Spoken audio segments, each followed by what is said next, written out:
ورسره وینر اجمل بیت نګته نه کوي.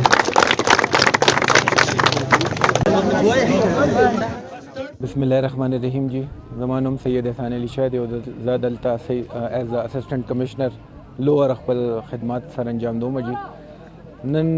دلته جی دوه ورځې د فیسټیول اورګزی فیسټیول سپورټس اینڈ کلچر د دې بیسیک مقصد دا و جی چې د خلکو کې د شعور به پیدا شي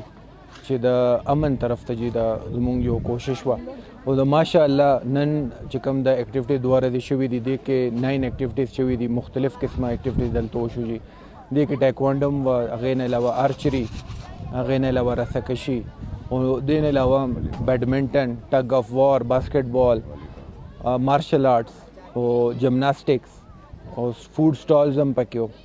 نو ماشاءالله ملټیپل اکټیویټیز دلته وشو جی. نو یو ډېر پازیټیو امیج جی اورګزو والا چې کومه د هغه لاړه ټول میډیا له نور خلکو له زموږ دا سفارش دی دا یو ریکویسټ دی ټول مشرانو ته چې څوک هم د دې هغه ګوري تاسو د موبایل په توسط نه چې پازیټیو اکټیویټیز کې جی حکومت تاسو سره ولاړ دی او چې موږ نه څه به کېږي وی آر آلویز هیر وذ یو. نو انشاءالله تاسو ته به هېڅ قسمه مسله به نه وي. زموږ یو دغه د درخواست دا دی چې کایندلی د دې پازیټیو سپورټس داسې نور چې کوم اکټیویټي دي دی به تاسو سپورټ هم کوئ چې څنګه موږ هم کوو چې دا یو کاروان به شروع شي جی. بسم الله الرحمن الرحیم. ډسټرکټ سپورټس اورګزی امجد حسین مونږ دوه ورځو نه دا اکټیویټي سٹارټ کړې. اوپننګ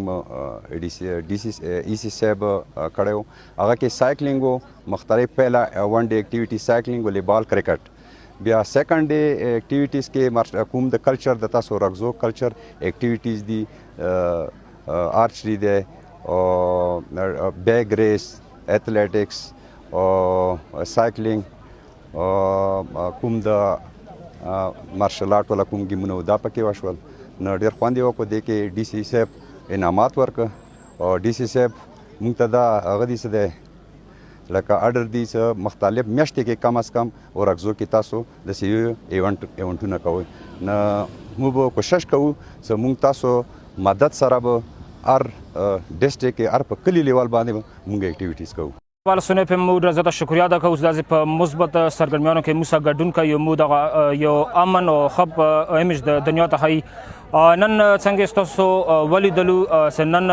ځکه کې د اورګزی فیسټیول ان کلچر ملاوه شوله په دې کې د لوکل حکومت ځوانانو هغه په سپورټس کې په سټایلونو کې په مختلفو شنو کې هغه ایسا خاصه وا خلک څنګه ځکه ډیفرنس گیم وشو لوبه وشولې اندغه شی کده مو ځوانانو ته موقع ملاو شي نو د مو ځوانانو دا کول شي چې د خپل ضلع هم نمائندګي کوي شي ور سره دومره ټیلنټ ته چې مو سبا د قومي ټیم کې هم نمائندګي کوي شي د خپل ملک باندې نو دا شی په کار دی د مو ډي سو صاحب ته ضلع انتظامیه ته سمود پر داسې پوزټیو اکټیویټي راوړي او د مو دغه ځوانانو په کې انګیج شي. ټول نه بهتره خبره دار که مو وګورو په نسب حالاتو کې د مو ځوانان بدامني نه خوښي دا ټول لوی او غټ ثبوت ته